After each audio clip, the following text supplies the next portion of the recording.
Hello guys, welcome back to my YouTube channel barrister Babu. देखिए, last lecture में मैंने आपके साथ डिस्कस किया था एफआईआर के रिगार्डिंग, जो कि सेक्शन 173 में दिया हुआ है। उसमें कुछ चेंजेस हुए हैं, जैसे कि ई एफआईआर, जीरो एफआईआर के बारे में, प्रिलिमिनरी इंक्वायरी के बारे में। वो सब उस लेक्चर में मैं आपके साथ डिस्कस कर चुका हूँ। इस लेक्चर में मैं आपके साथ डिस्कस करूंगा सेक्शन 175, जो कि पुलिस के पास पावर देती है इन्वेस्टिगेशन करने की कोई भी कॉग्निजेबल ऑफेंस के रिगार्डिंग। मैं आपसे सबसे पहले ये रिक्वेस्ट करूंगा कि आप इस लेक्चर को देखने की बजाय सबसे पहले आप सेक्शन 173 का लेक्चर देखें, जो कि मैं डिस्कस कर चुका हूं पहले। क्योंकि तभी आपको ये सेक्शन जो है समझ में आएगा, जब आप उस सेक्शन को समझेंगे कि उसमें क्या चेंज दिए हैं, क्या उसमें कोई पुलिस की ड्यूटी बाउंड की गई है, क्या उसमें कौन कौन से चेंज जो आए हैं, और वो इसी सेक्शन के साथ जो है डील करेंगे। सबसे पहले हम बात करते हैं सब क्लॉज 1 की। इसमें बताया गया कि कोई भी एसएचओ जिसके पास एक कंप्लेंट आती है और उसमें डिस्क्लोज होता है कि कोई भी जो ऑफेंस हुआ है वहाँ पे, वो एक कॉग्निजेबल नेचर का है, तो वहाँ पे एसएचओ बिना किसी ऑर्डर के, मजिस्ट्रेट के, वो केस को जो है इन्वेस्टिगेट कर सकता है। यहाँ पे उसको कोई भी ऑर्डर लेने की, कोई भी परमिशन लेने की मजिस्ट्रेट की जो है जरूरत नहीं है। यहाँ पे वो without the order of magistrate investigation कर सकता है। लेकिन यहाँ पे एक नई प्रोवाइजर जो है ऐड की गई है, जो कि पहले सीआरपीसी में नहीं थी। यहाँ पे बताया गया कि considering the nature and gravity of offence, SP, यहाँ पे सुपरिटेंडेंट ऑफ पुलिस के बारे में बात की गई है, may require to DSP, deputy superintendent of police, to investigate the case. यहाँ पे एसपी को पावर दी गई है कि यदि उनको लगता है कि नेचर और ग्रेविटी ऑफेंस को देखने के बाद कि उसमें मुझे इन्वेस्टिगेशन करनी चाहिए या नहीं करनी चाहिए, या इसमें मैं इन्वेस्टिगेशन करने की मेरी कोई ज़रूरत नहीं है, मैं अपने सबॉर्डिनेट को जो है ऑर्डर कर देता हूँ इन्वेस्टिगेशन के लिए, तो वहाँ पे जो है डीएसपी साहब जो है इन्वेस्टिगेशन करेंगे बजाय एसपी के। ये चीज़ आप इसमें याद रखिए सबसे पहले। दूसरी हम बात करते हैं सब क्लोज 2 की। यहाँ पे बताया गया है no proceeding of police officer in any case shall, यहाँ पे वर्ड शैल का यूज हुआ है, shall at any stage be questioned on ground that he was not empowered to investigation। यहाँ पे हम इस चीज़ को चैलेंज नहीं कर सकते कि जिस पुलिस ऑफिसर ने इसको इन्वेस्टिगेशन किया है, इस केस को, उसके पास पावर थी या नहीं थी। लेकिन वहाँ पे जो पावर जो है एसएचओ उनको ग्रांट करता है। यदि एसएचओ को लगता है कि मुझे यहाँ पे डायरेक्ट इन्वेस्टिगेशन नहीं करनी चाहिए, वो अपने सबॉर्डिनेट को जो है डायरेक्ट ही ऑर्डर कर देता है। लेकिन इसमें अब बात आती है मैजिस्ट्रेट के पावर की, जो कि सब क्लोज 3 में दिया गया है। इसमें थोड़ी कॉम्प्लिकेशन आई है, इसमें बहुत बड़ा चेंज आया है। यदि मैं आपको सबसे पहले बात करूं सीआरपीसी की, जैसे जैसे कि आप यहाँ पे देख सकते हैं, यहाँ पे ये सेक्शन जो है सेक्शन 156 क्लाउज 3, ये ओपन एंड शट क्लाउज था, बहुत ही वाइड था। इसमें कोई भी पावर रिस्ट्रिक्शन नहीं दी गई थी मजिस्ट्रेट के ऊपर, ना ही कोई ऐसी कंडीशन बताई गई कि अगर ये कंडीशन फुलफिल होती है तभी एक मजिस्ट्रेट जो है ऑर्डर देगा। यहाँ पे देखिए, सबसे पहले बात ये, कोई भी मजिस्ट्रेट एम्पावर्ड अंडर सेक्शन 190, यहाँ पे 190 में कॉग्निजेंस लेते हैं, वहाँ पे दो मजिस्ट्रेट के बारे में जो है बात की गई। सबसे पहले judicial magistrate first class, judicial magistrate second class. Second class को जो है सिर्फ तभी कॉग्निजेंस ले सकता है जब चीफ जुडिशियल मजिस्ट्रेट सीजीएम जो है उनको एम्पावर्ड करेंगे, यहाँ पे पावर देते हैं उनको, may order such an investigation as above mention. यहाँ पे बिल्कुल ही ओपन क्लाउज था, इसमें कोई भी रेस्ट्रिक्शन नहीं लगाई गई थी, कोई भी बाउंडेशन नहीं थी, कोई भी कंडीशन जो है यहाँ पे फुलफिल करने की जरूरत नहीं थी। यदि मजिस्ट्रेट साहब को लगता है कि कोई भी केस जो है एक कॉग्निजेबल ऑफेंस का है और उसमें एविडेंस सफिशिएंट है और उनको लगता है कि यहाँ पे इन्वेस्टिगेशन होनी चाहिए, तो बिना किसी देरी के डायरेक्ट ऑर्डर कर देते थे इन्वेस्टिगेशन के लिए पुलिस को कि भाई आप इस केस को जो है इन्वेस्टिगेट कीजिए। लेकिन यहाँ पे एक मेजर चेंज आया है। देखिए, अब यहाँ पे मैं आपको दिखाऊंगा। सबसे पहले यहाँ पे जो चेंज आए हैं वो यहाँ पे आए। यहाँ पे देखिए, any magistrate empowered under section 210 में, अब यहाँ पे 210 क्या है, जो सेक्शन 190 था हमारे, यहाँ पे कॉग्निजेंस लेते हैं। After considering the application supported by an affidavit made under subsection 4 of section 173। देखिए, सेक्शन 173 में आपको पिछले लेक्चर में जो है पढ़ा चुका हूँ। उसमें आप देखिए, उसमें सब क्लॉज 4 के बारे में जो है बात की गई है। अब वो क्या है, वो आप जाके वहाँ देखिए। And after making such inquiry as he think necessary and submission made in this regard by police officer. ये जो लाइन यहाँ पे ऐड की गई है, ये सारी की सारी नई ऐड की गई है। यहाँ पे इन दो तीन कंडीशनों को फुलफिल करने के बाद ही एक मजिस्ट्रेट साहब जो है इन्वेस्टिगेशन के ऑर्डर कर सकते हैं। सबसे पहले क्या है, एक एप्लीकेशन जो आप लगा रहे हो उसके साथ एक एफिडेविट होना चाहिए। एप्लीकेशन आपने कहाँ पे लगाई है, सेक्शन 173 क्लॉज 4 में, जो कि एसपी को लगाई है आपने। दूसरी, वहाँ पे मजिस्ट्रेट साहब को जो है इंक्वायरी कंडक्ट करनी पड़ेगी। तीसरी बात, यहाँ पे submission made by police officer, यहाँ पे आप पुलिस से जो है रीजन मांगोगे कि आपने एक एफआईआर रिकॉर्ड क्यों नहीं की, वहाँ पे रजिस्टर क्यों नहीं की। यहाँ पे ड्यूटी बाउंड कर दिया है पुलिस ऑफिसर को कि यदि वो एक आपकी एफआईआर को जो है रजिस्टर नहीं करेंगे, तब वहाँ पे आपको बताना पड़ेगा कि किस वजह से मैंने आपकी एफआईआर जो है रजिस्टर नहीं की है। ये जो है यहाँ पे चेंजेस आए हैं। अब हम बात करते हैं इसकी। देखिए शॉर्ट में मैं आपको बताऊंगा सबसे सिंपल तरीके में। सबसे पहले मजिस्ट्रेट की यहाँ पर पावर की बात की गई है इन्वेस्टिगेशन करने के लिए कि भाई आप इस केस को जो है इन्वेस्टिगेट कीजिए, ऑर्डर कर देते हैं वो। Any magistrate empowered under section 210, ये चीज़ आप याद रखिए। मे ऑर्डर एंड इन्वेस्टिगेशन, यहाँ पे डिस्क्रिशनरी पावर है मजिस्ट्रेट की। यहाँ पे ज़रूरी नहीं है कि जो भी एप्लीकेशन उनके सामने आती है, कंप्लेंट फाइल होती है, कि वो सभी में एंटरटेन करेंगे और सभी में जो है ऑर्डर पास कर देंगे। अब उससे पहले हम इसको रीड विद करेंगे सेक्शन 173 की क्लॉज को 4 को। ये चीज़ आपको पढ़नी बहुत ज़रूरी है और ये इसी के साथ लिंक है और ये इसी के साथ ही हमेशा जो है पढ़ा जाएगा। सबसे पहले क्या, कोई भी इंफॉर्मेशन है जो कि एक कॉग्निजेबल ऑफेंस की है, आपने दी किसको, सबसे पहले एक पुलिस ऑफिसर को जो कि एसएचओ होता है, सेक्शन 173 क्लॉज 1 में। ठीक है, यदि वो वहाँ पे रिफ्यूज़ कर देता है, वहाँ पे आपकी एप्लीकेशन नहीं लेता, कंप्लेंट नहीं लेता है और वहाँ पे एफआईआर रजिस्टर नहीं करता, तब आपके पास क्या ऑप्शन है, तब आपके पास ऑप्शन है कि आप जाइए एसपी के साथ पास, सेक्शन 173 क्लॉज 4 में। अब यहाँ क्लॉज 4 में जाएंगे, अगर वो भी यहाँ पे रिफ्यूज़ कर देते हैं, रिफ्यूज़ करने के बाद फिर आपके पास जो रेमेडी है वो आती है आपके पास मजिस्ट्रेट साहब के पास आने की, जो कि सेक्शन 175 क्लॉज 3 में दी गई है। लेकिन यहाँ पे ये दो ट्विस्ट यहाँ पे दिए हैं, इनमें थोड़ी पावर को जो है कर्टेल भी किया गया है और यहाँ पे एक ऑब्लिगेशन भी बताई गई है दोनों के पास, एसपी को भी और एक मजिस्ट्रेट साहब को भी। सबसे पहले जब आप एसपी के पास कोई भी एप्लीकेशन लगा रहे हो अपनी कंप्लेंट की, तब वहाँ पे आपको प्रूफ लगाना पड़ेगा कि हमने एसएचओ साहब को जो है अपनी कंप्लेंट दी थी और उन्होंने हमारी कंप्लेंट को जो है एंटरटेन नहीं किया है, ना ही वहाँ पे जो है एफआईआर रजिस्टर की गई है। उसके बाद अगर एसपी भी वहाँ पे मना कर देते हैं, तब आप आते हो मजिस्ट्रेट साहब के पास। लेकिन मजिस्ट्रेट साहब के पास आने से पहले सबसे पहले आपको यहाँ पे ये 3 जो रेमेडी हैं ये आपको फुलफिल करनी पड़ेगी। मजिस्ट्रेट आपकी एप्लीकेशन को तभी एंटरटेन करेगा जब आप एप्लीकेशन लगा रहे हो उसके साथ आप प्रूफ लगाओगे, किस बात का, कि हमने यहाँ पे एसपी को भी दी है अपनी एप्लीकेशन कंप्लेंट जो है, एक एसएचओ को भी दी है, दोनों को हमने दी है और उन दोनों ने ही रिफ्यूज कर दिया है हमारी कंप्लेंट को लेने से। उसके बाद आपको एक एफिडेविट भी यहाँ पे लगाना पड़ेगा, ये एक मैंडेटरी है जो कि सेक्शन 156 सीआरपीसी में नहीं था बिल्कुल भी।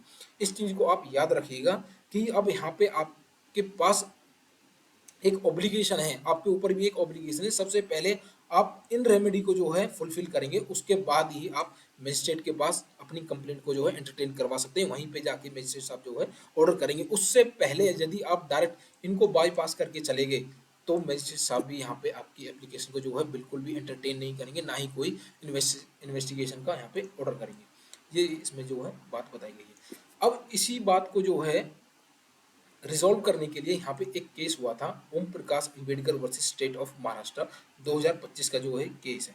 यहाँ पे सुप्रीम कोर्ट ने कुछ गाइडलाइंस दी हैं, कुछ बताया गया है इसमें, एक मजिस्ट्रेट को भी और एक पुलिस को भी। अब देखिए सबसे पहले इसमें बताया गया है वो देखते हैं। सबसे पहले सुप्रीम कोर्ट ने यहाँ पे बताया गया है कि मजिस्ट्रेट जो है वो एक पोस्ट ऑफिस नहीं है कि जो भी वहाँ पे एप्लीकेशन आएगी वो डायरेक्ट ही उनको एंटरटेन करेंगे। Magistrate is not a mayor post office. सबसे पहले इस बात को आप याद कर लीजिए कि एक वो पोस्ट ऑफिस नहीं है कि आपने कोई भी वहाँ पे चिट्ठी दी, वो वहाँ पे स्टैंप लगाएंगे और आगे जो है आपकी कंप्लेंट को जो है आपने जो चिट्ठी दी है उसको फॉरवर्ड कर देंगे। ऐसा बिल्कुल भी नहीं करेंगे, यहाँ पे बिल्कुल रेस्ट्रिक्शन कर दी गई है मजिस्ट्रेट को। सबसे पहली बात। अब दूसरी बात हम यहाँ पे करते हैं, magistrate must apply judicial mind. यहाँ पे उसको अपना जुडिशियल माइंड एंटरटेन करना पड़ेगा, not act mechanically under section 175 clause 3। यहाँ पे वो सिर्फ इस बात को एंटरटेन नहीं करेंगे कि उनके पास कोई भी एप्लीकेशन आ गई है तो डायरेक्ट ही हम जो है पुलिस के लिए इन्वेस्टिगेशन ऑर्डर कर देंगे। सबसे पहले मजिस्ट्रेट को यहाँ पे अपना जुडिशियल माइंड अप्लाई करना पड़ेगा। अब माइंड अप्लाई कैसे करना पड़ेगा वो यहाँ पे नीचे बताया गया है। देखिए कोई भी आप एप्लीकेशन देते हो, एप्लीकेशन देने के बाद सबसे पहले मजिस्ट्रेट ये देखेगा कि आपने जो प्रीवियस रेमेडी थी, क्या आपने एसएचओ को कंप्लेंट दी, क्या आपने एसपी को यहाँ पे कंप्लेंट दी, क्या आपने वहाँ पे विद प्रूफ इन चीज़ों को लगाया है, साथ में आपने एफिडेविट भी लगाया है। उन चीज़ों को एंटरटेन करने के बाद ही जब मजिस्ट्रेट को लगेगा कि हाँ इस केस में जो है इन्वेस्टिगेशन जरूरी है, यहाँ पे जो एविडेंस आपने दी है अपनी कंप्लेंट में अपनी कंप्लेंट के साथ जो भी एविडेंस जो आपने लगाए हैं वो सफिशिएंट है, वो इस बात को प्रूव कर रहे हैं कि हाँ इसमें एक इन्वेस्टिगेशन जो है होनी वो बहुत ज़रूरी है, तभी मजिस्ट्रेट साहब जो है वो आपकी एप्लीकेशन को एंटरटेन करेंगे, उसके बाद ही पुलिस को वहाँ पे ऑर्डर करेंगे इन्वेस्टिगेशन के लिए, रजिस्ट्रेशन ऑफ एफआईआर के लिए, उससे पहले बिल्कुल भी नहीं करेंगे। चाहे आप डायरेक्ट जाओ या इनके पास जाओ या मत जाओ, कुछ भी करो, ये सब चीज़ें इररेलेवेंट है। ये चीज़ आप याद रख लीजिए कि मजिस्ट्रेट साहब आपकी एप्लीकेशन को कब एंटरटेन करेंगे और कब नहीं करेंगे। ठीक है, अब यहाँ पे हम नेक्स्ट बात करते हैं आगे। अब यहाँ पे 3 नए सेफ गार्ड जो है हमारी BNSS में जो है दिए गए हैं, जो कि एब्सेंट थे हमारे 156 क्लॉज 3 में सीआरपीसी में। सबसे पहले क्या है यहाँ पे आपको देखिए, मैंडेटरी एप्लीकेशन टू एसपी। यहाँ पे सबसे पहली जो बात है सुप्रीम कोर्ट ने इसी केस में बताई गई है, ये चीज़ आप याद रखिए, इसी केस में जो है यहाँ पे सुप्रीम कोर्ट ने बताई गई है। क्या सबसे पहले आप एक एसपी को जो है एप्लीकेशन लगाओगे किस बात की, कि हमने एसएचओ को जो है सब क्लॉज सेक्शन 173 क्लॉज 1 में जो है एप्लीकेशन दी थी, उन्होंने हमारी एप्लीकेशन को जो है एंटरटेन नहीं किया, रिफ्यूज कर दिया हमारी एफआईआर को रजिस्टर करने के बाद। यहाँ पे आपको कॉपी लगानी पड़ेगी उस चीज को, upon refusal by SHO to lodge the FIR the applicant may make an application to SP has been mandatory. देखिए यहाँ पे मैंडेटरी बताया गया पहले, जो कि ये चीज जो है एब्सेंट थी हमारी सीआरपीसी में। And applicant making an application under sub, अच्छा ये अभी छोड़ दीजिए आप, इसी चीज को आप थोड़ा, सबसे पहले आप बस यहीं तक याद रखिए, अभी इसको मैं आगे बताऊंगा। यहाँ पे एसएचओ अगर रिफ्यूज कर देता है तब आपको जो है एसपी को जो है एप्लीकेशन लगानी पड़ेगी सेक्शन 173 क्लॉज 4 में।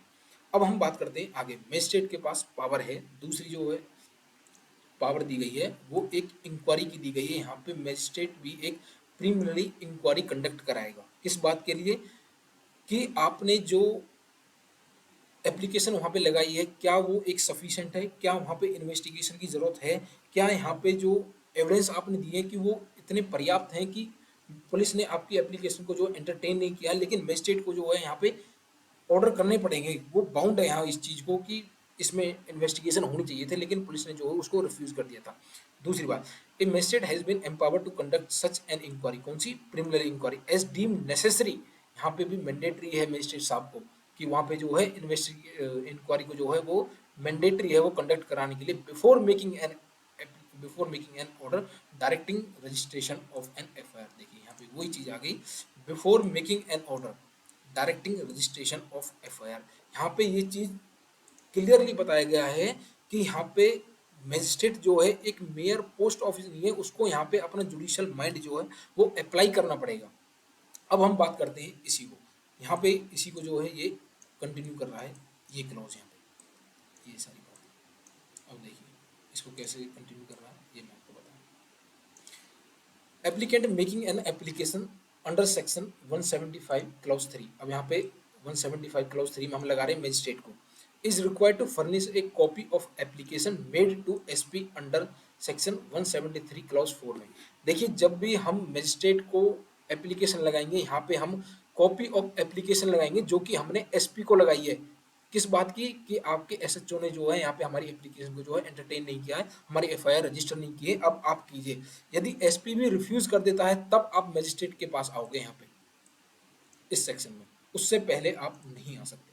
दूसरी बात, जब आप यहाँ पे एसपी के मजिस्ट्रेट साहब के पास आओगे, वो एप्लीकेशन आपकी जो है सपोर्टेड बाय एफिडेविट होनी चाहिए, यहाँ पे ये मैंडेटरी है। सबसे पहले एक प्रूफ होगा एप्लीकेशन का जो आपने एसपी को लगाई है, दूसरी यहाँ पे एफिडेविट होना चाहिए while making application to magistrate under section 175 clause 3। ये यहाँ पे जो है मैंडेटरी बताई गई है। अब दो बातें होगी, अब तीसरी जो है बात यहाँ पे आती है, सबसे इम्पोर्टेंट जो आती है, यहाँ पे पुलिस के पास एक ड्यूटी कर दी है, ऑब्लिगेशन लगा दी गई है कि जब पुलिस आपकी एफआईआर को रजिस्टर नहीं कर दिए तब वहाँ पे उनको रीज़न देने पड़ेंगे एक मजिस्ट्रेट को क्यों हमने एफआईआर जो है रजिस्टर नहीं की है। Consideration of the police refusal to register the FIR, ये बहुत ही मैं कहूँगा अच्छा जो है यहाँ पे प्रोविजन लाया गया है, बहुत ही अच्छा एक स्टेप उठाया गया है यहाँ पे पार्लियामेंट के थ्रू। देखिए, a magistrate is required to consider the submission of the police officer SHO as regard to refusal to register an FIR before issuing any direction under section 175 clause 3। यहाँ पे direction देने से पहले कोई भी जो डायरेक्शन यहाँ पे मैजिस्ट्रेट देगा अंडर सेक्शन 175 क्लॉज 3 में, सबसे पहले वो पुलिस से पूछेगा कि भाई साहब आपने यहाँ पे एफआईआर रजिस्टर क्यों नहीं की, हमें सबसे पहले आप ये बताइए। यहाँ पे पुलिस के ऊपर एक ऑब्लिगेशन लगा दी गई है। सबसे पहली बात, अगर आपकी कंप्लेंट जो है डिस्क्लोज करती है एक कॉग्निजेबल ऑफेंस, साथ के साथ उसमें जो पनिशमेंट है वो 7 साल से ज़्यादा है, तो डायरेक्ट पुलिस जो है आपकी एफआईआर रजिस्टर करेगी। दूसरी बात, यदि वो रजिस्टर नहीं करती, यदि आपका ऑफेंस जो है डिस्क्लोज कर रहा है वो 3 साल और 7 साल के बीच में, तब वहाँ पे पुलिस के पास जो पावर है वो बजाय एफआईआर रजिस्टर करने के आपकी जो है प्रिलिमिनरी इंक्वायरी कंडक्ट कराएगी। दूसरी बात, यदि वो वहाँ पे भी रिफ्यूज कर देते हैं तब आप एसपी के पास जाओगे, एसपी भी रिफ्यूज कर देता है, आप मजिस्ट्रेट के पास जाओगे, मजिस्ट्रेट तब वहाँ पे जो है इनसे पूछेगा कि भाई साहब आप बताइए आपने क्यों नहीं की यहाँ पे एंटरटेन इनकी एप्लीकेशन। यहाँ पे पुलिस के ऊपर जो है एक ऑब्लिगेशन लगाई गई है। देखिए ये केस जो है इसके बारे में मैंने थोड़ा सा पढ़ा था पहले भी, लेकिन किसी ने यहाँ पे बताया ही नहीं इस पॉइंट के बारे में कि यहाँ पे जो है कि पुलिस के ऊपर एक ड्यूटी बताई गई है। मैंने कई यूट्यूब चैनल पे देखा था, कोई इस बात को जो है डिस्क्लोज ही नहीं कर रहा था कि मैं जो ये जजमेंट आया है उसमें इस बात को भी बताया गया है कि पुलिस के ऊपर एक ऑब्लिगेशन है। और साथ के साथ मैं आपको बताऊं, ये बेर एक्ट में भी लिखा गया है कि यहाँ पे पुलिस भी ड्यूटी बाउंड है, उसको रीजन रिकॉर्ड करने पड़ेंगे कि हमने एफआईआर क्यों नहीं रजिस्टर की। तो जब भी आप केस पढ़ो या कोई भी यूट्यूब चैनल देखो, सबसे पहले आप केस लॉ देखना कि उसके ऊपर नया केस लॉ क्या आया है, सुप्रीम कोर्ट की गाइडलाइंस क्या आई है, क्या उसमें कोई स्पेसिफिक ऑर्डर, कोई डायरेक्शन वहाँ पे जो दी गई है किसी पुलिस को या मजिस्ट्रेट को। सबसे पहले आपको इन बातों को जो है ध्यान रखना पड़ेगा। अब मैं बात करता हूँ आगे। अब देखिए नेक्स्ट हम बात करते हैं यहाँ पे, क्या यहाँ पे मजिस्ट्रेट बाउंड है कि जो भी उसके पास कंप्लेंट आती है वो सब में ऑर्डर कर देगा पुलिस को कि भाई आप इसमें इन्वेस्टिगेशन स्टार्ट कीजिए। मान के चलिए आपने पुलिस को एक कंप्लेंट दी, वहाँ पे उन्होंने रिफ्यूज कर दिया, एसपी को दी, एसपी ने भी रिफ्यूज कर दिया, अब मजिस्ट्रेट के पास आ गई, तो क्या मजिस्ट्रेट भी यहाँ पे ड्यूटी बाउंड है कि आपकी जो भी एप्लीकेशन आएगी वो सबको एंटरटेन करेगा, सबको यहाँ पे पुलिस के लिए जो है इन्वेस्टिगेशन के ऑर्डर कर देगा। देखिए इसी बात को सबसे पहले यही बात यहाँ पे सुप्रीम कोर्ट ने बताई गई है, magistrate is not mayor of post office, magistrate must apply judicial mind, not act mechanically under section 175 clause 3। यहाँ पे वो अपना जुडिशियल माइंड अप्लाई करेगा सबसे पहले। यहाँ पे वो मेरे एक पोस्ट ऑफिस नहीं है कि कोई भी चिट्ठी आएगी वो स्टैंप लगा के आगे फॉरवर्ड कर देगा। वहाँ पे अपना जुडिशियल माइंड अप्लाई करना पड़ेगा, इंक्वायरी कंडक्ट करनी पड़ेगी। यहाँ पे सबसे पहले देखना पड़ेगा कि उसने जो भी यहाँ पे रेमेडी हमारी पहले थी सेक्शन 173 में, क्या वो पूरी एग्जॉस्ट हो चुकी है या नहीं हुई है, क्या यहाँ पे वो डायरेक्ट मेरे पास आया है कंप्लेंट लेके, क्या पुलिस ने और एसपी ने वहाँ पे रिफ्यूज कर दिया, यदि रिफ्यूज कर दिया तो क्या रीजन दिए हैं उन्होंने रिफ्यूज करने के कि हम आपकी एफआईआर को जो है रजिस्टर नहीं करेंगे। उन सब बातों को देखने के बाद ही एक मजिस्ट्रेट ऑर्डर करेगा यहाँ पे 175 क्लॉज 3 में। ये बात आप याद कर लिए, दिमाग में बिठा लीजिए अपने में। यदि आप इस सेक्शन को समझ गए तो आपको आने वाले जितने भी सेक्शन आगे पढ़ोगे अपनी बेरेक्ट में वो सारे इजी हो जाएंगे, क्योंकि सीआरपीसी और जो बीएनएसएस है वो इन्हीं दो सेक्शन के ऊपर जो है बेस्ड है। पूरा का पूरा इन्वेस्टिगेशन कब होगी, कैसे होगी, क्यों होगी, कौन करेगा, कब नहीं करेगा, कहाँ हम किसको कितनी पावर दी गई है, कहाँ वो ड्यूटी बाउंड है, कहाँ उसके ऊपर ऑब्लिगेशन है, कहाँ मैंडेटरी, ये सारी बातें जो है इन्हीं दो सेक्शनों में जो है बताई गई है। अब देखिए यहाँ पे बताया गया है, यहाँ पे सुप्रीम कोर्ट ने दो चीजें यहाँ पे जो है बताई गई है कि कब जो है मजिस्ट्रेट जो है पुलिस के लिए इन्वेस्टिगेशन के ऑर्डर करेगा। सबसे पहले जो आपने कंप्लेंट लगाई है, यदि उसमें जो एलिगेशन है वो बिल्कुल ही सिंपल है, बिल्कुल ही सिंपल है, वहाँ पे कोई भी ऐसी कॉम्प्लिकेशंस नहीं है कि वहाँ पे पुलिस की हमें इंटरवेंशन की जरूरत है या हमें लगता है कि पुलिस की यहाँ पे जो है इन्वेस्टिगेशन के लिए ऑर्डर करने जरूरी है, तब वहाँ पे पुलिस मजिस्ट्रेट साहब जो क्या करेंगे, वहाँ पे वो डायरेक्ट ही ऑर्डर कर देंगे, the court can state way proceed to conduct the trial. यहाँ पे डायरेक्ट ही वो ट्रायल कंडक्ट करेंगे, magistrate is expected to record the evidence and proceed further in the matter.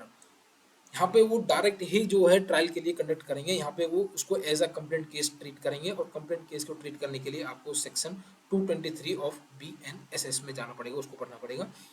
Next lecture में जो हम आएंगे तो उसको इसके बारे में मैं आपको बताऊंगा। बजाय यहाँ पे इन्वेस्टिगेशन ऑर्डर करने के पुलिस के लिए मजिस्ट्रेट साहब जो है डायरेक्ट ही प्रोसीड कर देंगे ट्रायल के लिए, आपकी एविडेंस रिकॉर्ड करेंगे और डायरेक्ट ही जो है ट्रायल स्टार्ट कर देंगे। लेकिन अगर वहाँ पे एलिगेशन जो आपने लगाई हैं कंप्लेंट में वो बिल्कुल ही कॉम्प्लेक्स है और कॉम्प्लिकेटेड है। वहाँ पे मजिस्ट्रेट साहब भी परेशान है कि यार इसमें इन्वेस्टिगेशन तो जरूरी होनी चाहिए, यहाँ पे डायरेक्टली मैं एक ऑर्डर पास नहीं कर सकता या डायरेक्ट ही मैं जो है इस केस को जो एंटरटेन नहीं करूंगा ट्रायल के लिए। यहाँ पे एक इंक्वायरी और इन्वेस्टिगेशन तो जो होनी जो है वो कंपलसरी है। तब वहाँ पे मजिस्ट्रेट साहब क्या करेंगे, when the investigation can not be undertaken without active assistant and expertise of the state machinery. State machinery का मतलब है पुलिस, पुलिस ऑफिसर जो है। यहाँ पे इन्वेस्टिगेशन जो है वो डायरेक्ट स्टार्ट नहीं हो सकती, या जो केस है वो मैं डायरेक्ट एंटरटेन नहीं कर सकता। यहाँ पे बहुत सारी कॉम्प्लिकेशंस हैं। यहाँ पे मुझे लगता है कि पुलिस की जो है ज़रूरत है इन्वेस्टिगेशन की, तभी केवल वुड ओनली, तभी magistrate it will be appropriate for the magistrate to direct investigation by the police authorities. तभी वहाँ पे जो है एक मजिस्ट्रेट ऑर्डर करेगा पुलिस के लिए।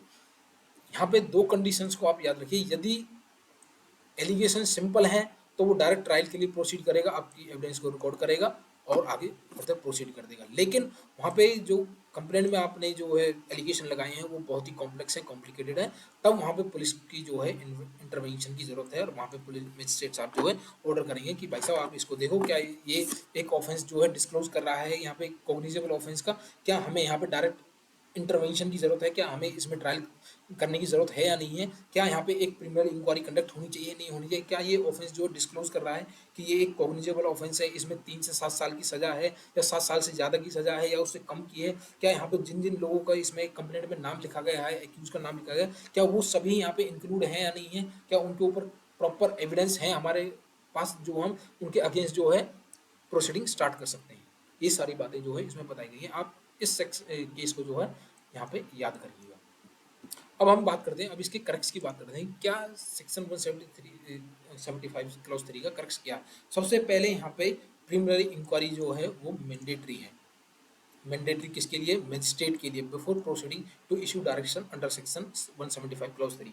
सबसे पहले यहाँ पे मजिस्ट्रेट जो है वो मैंडेटरी है, एक प्रीलिमिनरी इंक्वायरी जो है कंडक्ट कराएगा। सेक्शन 173 में प्रीलिमिनरी इंक्वायरी कंडक्ट कौन कराता है, वहाँ पे पुलिस करती है, तब जब आपका केस जो है 3 से 7 साल के बीच में फॉल करता है।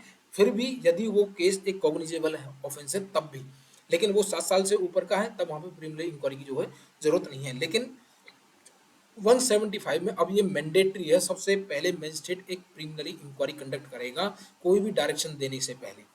दूसरी बात यहाँ पे कंसीडर करेगा जो सबमिशन है made by concern police officer. यहाँ पे उस पुलिस से भी वो जवाबदेही, एक सिंपल लैंग्वेज में मैं कहूँ तो यहाँ पे एक जवाबदेही उनके ऊपर आ गई है कि हमने क्यों एक एफआईआर इस पर्सन की जो है रजिस्टर नहीं की गई है, सबसे पहली बात। अब दूसरी बात यहाँ पे बात करते हैं, before making an application to magistrate under section 175 clause 3 it has been now mandatory to make application to SP. सबसे पहले ये चीज़ मैंने आपको सबसे पहले बताई थी, मजिस्ट्रेट को एप्लीकेशन लगाने से पहले आपको सबसे पहले एसपी को लगानी पड़ेगी with copy of application which is refuse by SHO to register the FIR under section 173 clause 1। सबसे पहले आपको एसपी को लगानी पड़ेगी। एसपी के लगाने के बाद यदि एसपी भी वहाँ पे रिफ्यूज कर देता है तब जाके आप जो है मजिस्ट्रेट को जो है लगाएंगे। अब यहाँ पे जो है ये सारी बातें यहाँ पे हो गई हैं। अब यहाँ पे बात करते हैं सब क्लॉज 4 की, जो यहाँ पे एक न्यू एडिशन किया गया है जो कि सीआरपीसी में हमारा नहीं था। यहाँ पे हम जो है एक पब्लिक सर्वेंट के अगेंस्ट जो है कंप्लेंट दे रहे हैं कि जनाब इसमें एक इन्वेस्टिगेशन होनी चाहिए। एक पब्लिक सर्वेंट ने जो है during the discharge of his official duty he has committed any offence और ही हैड मेड एनी, कोई भी ऐसी काम करते हैं जो कि उसके ड्यूटी के अगेंस्ट है या एक ऑफेंस जो है ट्रीट किया गया है यहाँ पे, उस चीज़ को यहाँ पे बताया गया है डायरेक्ट। लेकिन यहाँ पे कंडीशन सबसे पहले है, यहाँ पे आपको डायरेक्ट बार कर दिया गया है। आप डायरेक्ट इन्वेस्टिगेशन के ऑर्डर नहीं कर सकते यहाँ पे मजिस्ट्रेट साहब भी अगेंस्ट दी पब्लिक सर्वेंट, ये बात आप याद रखिए। यहाँ पे डायरेक्ट बार किया गया है, ऐसा नहीं है कि आपने डायरेक्ट ही जो है एप्लीकेशन लगाई और डायरेक्ट ही आपकी जो है इन्वेस्टिगेशन के ऑर्डर कर दिए गए यहाँ पे। अब यहाँ पे बात करते हैं कुछ कंडीशंस की।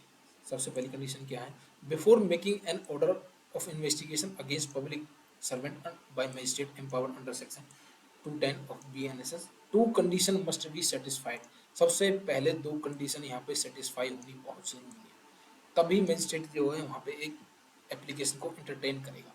सबसे पहली, require a report from the office superior officer of such public servant. यहाँ पे देखिए क्लाउज 1 में जो है इसमें बताया गया है सबसे पहले कि एक पब्लिक सर्वेंट का जो सुपीरियर ऑफिसर है, मान के चलिए एक आप बैंक सर्वेंट, जो आप एक बैंक एम्प्लॉय है, आप आपने उसके अगेंस्ट कोई एप्लीकेशन लगाई है, कंप्लेंट लगाई है कि जी आपके एम्प्लॉय ने जो है यहाँ पे मिसयूज ऑफ फंड्स किया है, यहाँ पे जो फंड्स हैं उनका मिसयूज किया गया है during the discharge of his official duties. यहाँ पे सबसे पहले बैंक मैनेजर जो है वो इस बात की रिपोर्ट सबमिट करेगा मजिस्ट्रेट साहब को कि जी उस फैक्ट और सर्कमस्टांसेस की जो इंसिडेंट हुआ है, सबसे पहले यहाँ पे ड्यूटी बाउंड लगाई गई है कि सुपीरियर ऑफिसर को जो है यहाँ पे एक रिपोर्ट आएगी उसकी, जो पब्लिक सर्वेंट है उसका जो सुपीरियर है उसकी आपको रिपोर्ट लेनी पड़ेगी। वो बताएगा कि क्या इसने मिसयूज ऑफ जो आपने during the discharge of his official duty weather he has miss appropriate with the funds of bank और नॉट। सबसे पहले आपको, ये मैंने एग्जांपल दिया कि ये नहीं है सिर्फ आप बैंक के ऊपर अप्लाई, ये हर पब्लिक सर्वेंट के ऊपर अप्लाई है जो कि स्टेट और सेंट्रल गवर्नमेंट के अधीन अंडर जो है वहाँ पे अपॉइंट हुआ है। अब दूसरी बात यहाँ पे आती है प्रिलिमिनरी इंक्वायरी की। यहाँ पे भी मजिस्ट्रेट साहब के पास जो है प्रिलिमिनरी इंक्वायरी की पावर दी गई है कि ऑर्डर पास करने से पहले यहाँ पे भी प्रिलिमिनरी इंक्वायरी कंडक्ट करेगा एक मजिस्ट्रेट, सब क्लॉज 4 में ऑर्डर देने से पहले एक पब्लिक सर्वेंट के। सबसे पहले यहाँ पे क्या करेगा मजिस्ट्रेट, एक अपॉर्चुनिटी देगा उस पब्लिक सर्वेंट को to hear the fact of the incident so alleged. सबसे पहले उसको एक अपॉर्चुनिटी देंगे हम कि भाई साहब आप बताइए आपके ऊपर जो एलिगेशन लगाए हैं क्या वो सच है या नहीं है, या आप अपनी तरफ से अपनी बात बताइए जो आपको लगता है कि ये एप्लीकेशन जो कंप्लेंट आपके अगेंस्ट लगाई है क्या वो सही है या गलत है, सबसे पहली चीज। लेकिन यहाँ पे एक छोटा सा ट्विस्ट और है, वो ट्विस्ट का वो भी हम पढ़ लेते हैं। But we can say that this section is controlled by section 218। सबसे पहली बात यहाँ पे जो है हम क्लॉज 4 में जब एक एप्लीकेशन को एंटरटेन करेंगे या हम इन्वेस्टिगेशन के ऑर्डर देंगे, सबसे पहले हमें सेक्शन 218 को जो है फॉलो करना पड़ेगा, जहाँ की before prosecuting a public servant, जहाँ पे हम पब्लिक सर्वेंट के अगेंस्ट कोई भी क्रिमिनल प्रोसीडिंग स्टार्ट कर रहे हैं उससे पहले हमें सैंक्शन लेनी पड़ेगी गवर्नमेंट की, कौन से की, स्टेट और सेंटर की, विच इज़ रिक्वायर्ड। यहाँ पे यदि वो एक पब्लिक सर्वेंट जो है वो स्टेट गवर्नमेंट के अंडर जो है वहाँ पे अपॉइंट हुआ तो यहाँ पे स्टेट गवर्नमेंट की पावर सैंक्शन की जरूरत है। यदि वो सेंट्रल में के अधीन लगा वहाँ पे सेंटर के सेंट्रल स्कीम के अंडर जो है वहाँ पे अपॉइंट हुआ तो यहाँ पे सेंट्रल गवर्नमेंट की जो है पावर है। अब देखिए सबसे पहले यहाँ पे दो कंडीशन ये हो गई और तीसरी यहाँ पे ये हो गई। इन तीनों को फॉलो करने के बाद ही हम एक मजिस्ट्रेट जो है ऑर्डर पास करेगा। देखिए ये था आज का लेक्चर जो कि मैंने आपको बहुत ही सिंपल तरीके से बताया है। यहाँ पे आप इस केस को जरूर याद रखिएगा, यहाँ पे ओम प्रकाश वाले को, ये बहुत इंपॉर्टेंट केस लॉ है जो कि सुप्रीम कोर्ट ने इंटरप्रेट किया गया है। यहाँ पे उसकी लीगल लैंग्वेज को बताया गया है, क्या उसमें कॉम्प्लिकेशंस हैं, क्या उसमें मजिस्ट्रेट की पावर है क्या नहीं है, क्या पुलिस वहाँ पे ड्यूटी बाउंड है या नहीं है, एक मजिस्ट्रेट कब इन्वेस्टिगेशन के जो है ऑर्डर कर सकता है कब नहीं कर सकता। लेकिन आपको ये चीज़ याद रखनी पड़ेगी, सेक्शन 156 जो सीआरपीसी है वो बिल्कुल ही ओपन था, वहाँ पे कोई भी ऐसी रेस्ट्रिक्शन जो है वहाँ पे नहीं लगाई गई थी। लेकिन सेक्शन 175 क्लॉज 3 जो है वो बहुत ही रेस्ट्रिक्ट कर दिया गया है। यहाँ पे ड्यूटी बाउंड दोनों को कर दिया गया है, एक मजिस्ट्रेट को भी और एक पुलिस को भी। मजिस्ट्रेट डायरेक्ट ही इन्वेस्टिगेशन के ऑर्डर नहीं करेगा, वो अपना जुडिशियल माइंड अप्लाई करेगा before directing the police to investigation the case. ये चीज़ आप याद रखिएगा। तो आज का था हमारा ये लेक्चर, आई होप आपको ये समझ में आएगा। स्टिल आपको कोई भी कंफ्यूजन है या किसी भी अदर सेक्शन के रिगार्डिंग कोई भी इशू है तो आप मेरे साथ कॉन्टैक्ट कर सकते हैं, आप कमेंट कर सकते हैं या टेलीग्राम के थ्रू मेरे साथ कनेक्ट कर सकते हैं। Thank you very much.